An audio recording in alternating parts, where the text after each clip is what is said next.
I think that I shall never see a poem as lovely as a tree whose hungry mouth is pressed against the earth's sweet flowing breast, a tree that looks at God all day and lifts her leafy arms to pray. Diyan na lang tayo kasi mahaba ito eh. Thank you.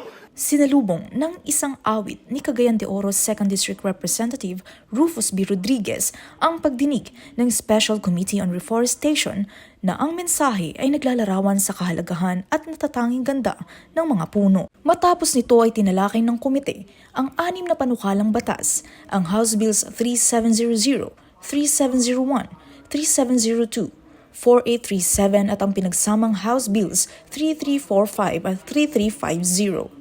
Layunin ng mga panukalang batas na ito na palakasin ang konserbasyon ng biodiversity at pangangalaga sa kalikasan sa pamamagitan ng pagtatatag ng mga community forest at arboretum sa iba't ibang lugar, kabilang ang Cagayan de Oro, Misamis Oriental at ilang bayan ng Lanao del Norte. Bukod riyan ay nakapaloob rin sa mga panukala ang taunang pagtatanim ng mga puno bilang paggunita sa anibersaryo ng mga kababayang Tibuli.